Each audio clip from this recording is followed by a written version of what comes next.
Welcome back, everybody. I'm Jerry, and today I got my week 5 picks going through every game this week. Finally have some bye weeks, so not as many picks, obviously, this week. But yeah, let me know what you think of my picks down below. Make sure to stay to the end. I go over my record so far this year with my picks. I do money line against the spread, as well as score predictions all in one video. Try to get it out quick for you guys. So these are going to be it is currently Thursday morning. So that's the spreads right now. Obviously, they could change with injuries. But let's get into the first game. Falcons-Buccaneers. Falcons favored in this one being in Atlanta. This is tonight, obviously. So -1.5 for them. They come off a win over the Eagles, win over the Saints. Buccaneers come off a win over the Eagles. Pretty big win for the Buccaneers. Again, I thought that was a little bit more impressive. So I think they're going to ride with that. I think Rachaad White, if he plays, seems like he's completely healthy now. The backfield of him and Bucky Irving has been great. Mike Evans, Chris Godwin, Cade Otton all have good week last week. And I think the Falcons are starting to put things together, and I think it's going to come down to the Buccaneers shutting down Bijan Robinson and the rest of the run game there to get the win, but I think Vita Vea can help with that. And I know they're going into Atlanta, not very far from Tampa, probably prefer to be there over Tampa anyway, with the flooding going on there. So hopefully Buccaneers can go into Atlanta, come out with a win, but I think it will be a close game. But I like getting 1.5 for the Buccaneers, so I'm taking the Buccaneers in this one. Next, we have the Vikings-Jets in London, I believe. Tottenham, I can't say it. That's okay. 20-13. I think the Jets showed that their defense can play pretty well last week, although teams really haven't been able to defend the Minnesota Vikings, and I think they're due for one. And honestly, Aaron Rodgers in lifetime has had the Vikings numbers, but I think there's a lot different on that team from the last time that he was consistently playing them. And I don't know if he's necessarily going to have a tough time dissecting the Brian Flores defense, but I don't think I think it just seems like this is going to be another defensive game because I think Brian Flores is good on defense. I think Bob Saleh is good on defense. So I think it's going to be lower scoring, but the Vikings always seem to make it a higher scoring game. And honestly, I don't know if Rodgers could keep up. So only -2.5 in Minnesota is certainly an interesting thing there. But I think the Vikings do it and win 20-13. Next, we have the Bears and the Panthers. I have the Bears winning. This is the Andy Dalton revenge game for the Panthers there, and then also the trade revenge game. Caleb Williams gets to play the team that he basically got the pick from. So I think the Bears win this one. I think Andy Dalton makes this a lot scarier. If you watch my Bears-Panthers, very, very early season predictions, I had the Bears winning like 31-14 or something against the Panthers, and I think it's going to be a closer game. I think the offense has been clicking a little bit more, and I think the Panthers' defense has honestly been worse. I think you could see this a higher scoring game, but I do think the Bears cover the 3 points. I also think that this would just be a storybook perfect game for the Bears to lose, so that is the tough part. I was very tempted to do like a 24-21 or a 27-24 because I could see it being that kind of game. But I'm going with the Bears 24, Panthers 7. I think they're able to get the win. And I think Caleb Williams is going to show out this game. And I think the Bears defense is really good. I don't know if the Panthers have quite played a defense that's as good as the Bears yet. And that's why I think it's going to be lower. But we'll see if Andy Dalton remembers anything from his time in Chicago as far as Matt Eberflus's defense goes. But I'm taking the I don't know. Eberflus? I don't know if he had crossover with Dalton. Either way, I think the Bears take down the Panthers 24-17 here. Next, we have Bengals Ravens. I think this one +2.5 seems like a close spread. Obviously, the Ravens lose to a team like the Raiders, but then ended up murdering a team like the Bills. So kind of tough to tell where they're going to be at. I think that's why the spread's closer. Ravens are going into Cincinnati, so I'm taking the Ravens winning 27.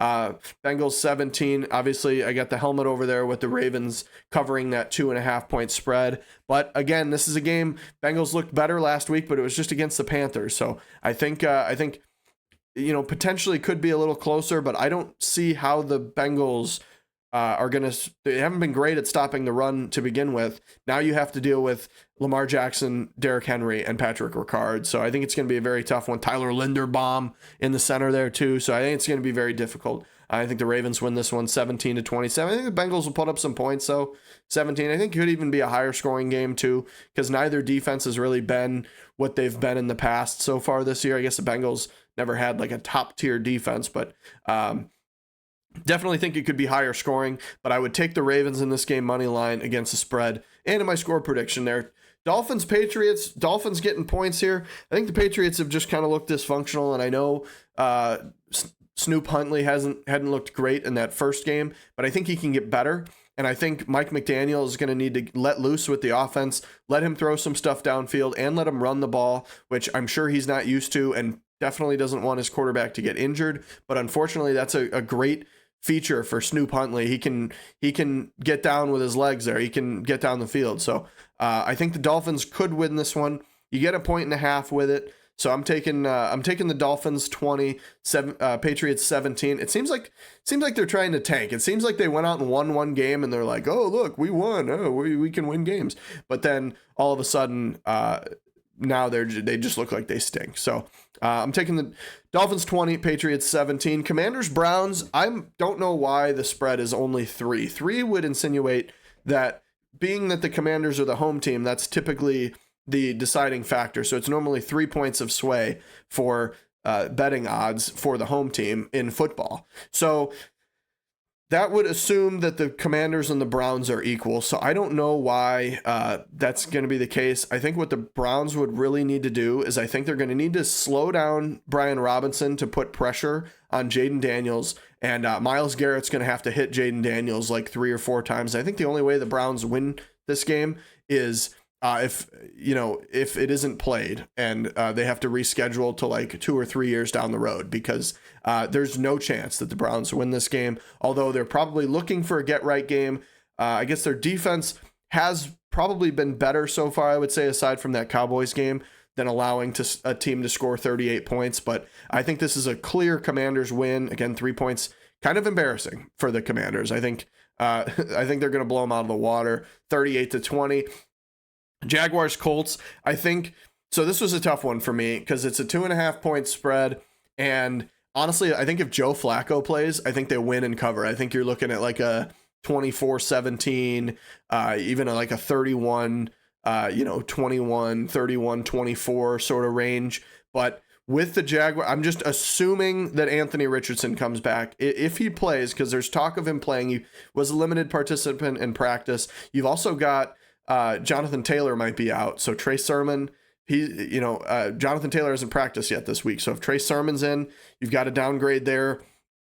If Anthony Richardson plays, I think Jaguars will be able to get their first win. But the Jaguars, again, have looked very dysfunctional. They're going to have to take advantage of this very weak Colts defense, and I think Trevor Lawrence could do that. He just hasn't done anything this year to show that. So I'm taking the Jaguars 20, Colts 17, covering that 2.5 spread, but I don't feel great about it. Next, we have the Texans Bills. This was probably the toughest game of the week for me to pick, because you have the Texans, who haven't really been able to beat a team by a decent number, whether it be a good team or a bad team. They still are 3-1, and they've still looked good. They still throw the ball to Nico Collins. The defense still plays pretty well. But the Bills, I thought, were the best team in the league until last week when they get stomped by the Ravens, who, you try to factor everything out, and it's like, well, the Bills just got stomped by the Ravens, who lost to the Raiders, and the Texans almost lost to the Bears, who were even, didn't look like a real football team in those first 2 weeks. So it's like those you can kind of pin it either way. But I think the Texans could get this win, and I'm really just banking on the Bills. Every year seem to have a slump. At some point, there's usually like 3 or 4 games where they just stink. 49ers kind of tend to do that too. And I'm just kind of assuming that that's happening right now. So I have the Texans winning over the Bills, with the Bills in this slump and covering the 1.5 point spread at home.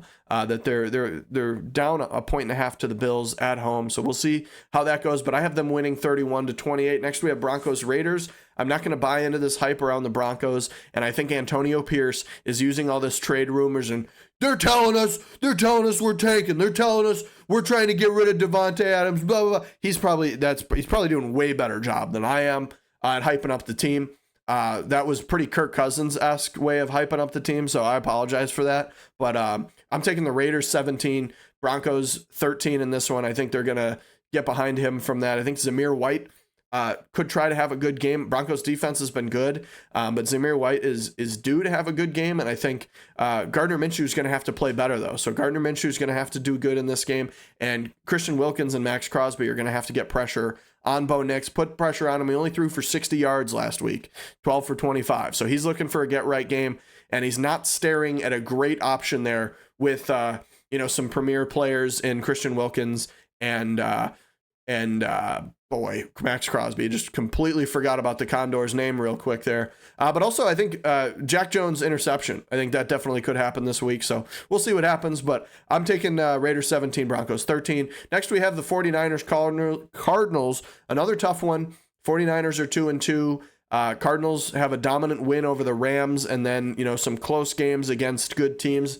Obviously a very close game against the Bills there. Week 1 kind of surprised me. So I think if the Cardinals are able to get Marvin Harrison Jr. involved in this game and James Conner is able to be efficient on the ground, I think they definitely can keep this one within 7, which would be why the helmet is on the right side there. I'm taking the Cardinals against the spread, 7.5, I think is too many points with how the 49ers have been playing this year.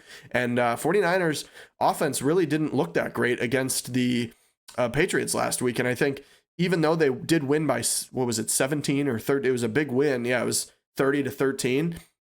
I think that was mainly reliant on Jordan Mason on the ground. And I think the Cardinals might figure that out. Brock Purdy can be very efficient throwing the football, and the 49ers were getting after the quarterback last week. So a lot of signs pointing to the 49ers could cover this one. But again, Cardinals have found ways to stay close against good teams, and they've beat a bad team in the Rams. I hate to say that they're bad now, but in a injured, lower tier team right now in the Rams. So I think they can keep this one close, but I think the 49ers win at 28-24. Next, we have the Rams and the Packers. Packers have been so good this year. Jordan Love has not won a football game yet, though, which is kind of an interesting thing to talk about. Malik Willis is 2-0. Jordan Love's 0-2. So for that reason, I'm taking the Packers in this one to stomp on the Rams. I think the Rams just still don't have their weapons. I think the Rams are going to have to be reliant on their run game, and I think the Packers could shut that down. And I also think the Packers are going to run all over the Rams. I think Josh Jacobs has a good week, and I think Jordan Love honestly has a good week too. Obviously, you have Christian Watson out, but you still have Jaden Reed, Romeo Doubs, Dontavion Wicks projected like 12 points this week in fantasy, which is kind of odd to me, but Jordan Love throws it to all of his receivers. So I think that's a good reason to think that, especially with Christian Watson being out. So I'm taking the Packers 31, Rams 17, covering the 3-point spread in LA by a mile. Those LA games don't seem to have any home games, even when they're at home. So I'm taking Packers 31-17. Next, we have the Giants and the Seahawks. I think this one's going to be a close game. If you look, the Giants typically only allow around 25 points a game, kind of in that range. So I think that's going to be consistent, although Seahawks have a great week yard-wise last week. Not amazing scoring, and I think they could be in that 20-ish range, and I think the Seahawks defensive line being out last week affected it. I actually don't know their status on how well they're doing, but I think, again, could be a problem there. So I'm taking the Seahawks winning the game, but I think the Giants could cover the spread. Been able to stay close in games, obviously a close one against Dallas last week, close one against the Commanders, who have looked amazing. So I think the Giants keep doing what they're doing. They stay close in the game. I think Devin Singletary looks a lot better this week. Debating starting him in fantasy, but I think Devin Singletary looks better. And honestly, Daniel Jones has been throwing the ball really well. You still have to deal with Spoon and Reek Woolen over there, so I would expect maybe they'll have a good game because I think Daniel Jones is due for a little bit of a stinker. So I'm taking the Seahawks 21-17 there, but I think it's going to be close and the Giants cover. Next, we have the Steelers Cowboys. This is another one where I'd probably pick the Cowboys to win, although obviously Steelers almost 4-0, 4 weeks in, losing to the Colts last week. But I think the Cowboys having Tank Lawrence and Michael Parsons out is just going to hurt them too much. I think whoever wants to run the ball is going to run all over the field. Although the Cowboys were still able to hold Devin Singletary last week, The Steelers offensive line has been struggling. That's why I have the score being closer, but the Steelers are still favored. And I think this is a potential get right game for the Cowboys. They're like, look, we can beat a good team. But I think Justin Fields is going to have to, he's going to have to do well. I also think you could see an interception. He hasn't really turned the ball over much this year. But with Trevon Diggs and, oh God, what's that other guy's name that got all the pick sixes last year that I can't think of? That's okay. I think between any, is Diggs out? Oh shit, I know he got injured. Either way, I think the Steelers win this one mainly because of the Cowboys' injuries on the defensive line. I think the Steelers are just going to be able to run the ball too well. And Justin Fields showed last week he can pass when he needs to. Just has a costly fumble, himself around midfield, and then obviously on the early snap causes an issue too. They get the loss last week. Steelers still look like a good football team. I think scores 27-23. Next we have Chiefs and the Saints. This is the same. I'm not going to talk about this too much. I think this is definitely a winnable game for the Saints, especially after how they played their first two games. But the Chiefs just seem to win. They just seem to win. Rashee Rice is out. That's fine. I think 5.5 points is way too much. I think the Saints could win this game. But I'm taking the Chiefs 20-17. The Chiefs haven't scored a lot. Their defense looks good. Their offense does enough. They score around 20 points. And then they just win the game. That's just how the season's gone so far. And it just, until that doesn't happen, that's going to be my prediction. So I got the Chiefs winning 20-17, and that's the last game. That's Monday Night Football. So we got my all-season record. Last week, 10-6 money line, which is not great. I need to get closer to that 12-4 number that I've had. But obviously, this one's going to be lower with less games this week. I think only 14. We got, the Lions, Seahawks. Oh, no, not the Seahawks. The Lions. I don't know. There's 4 teams on buys. You'll figure it out.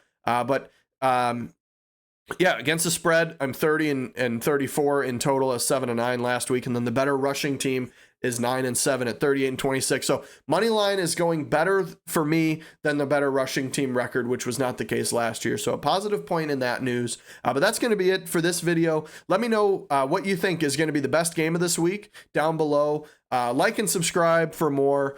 Thank you for watching and have a great day.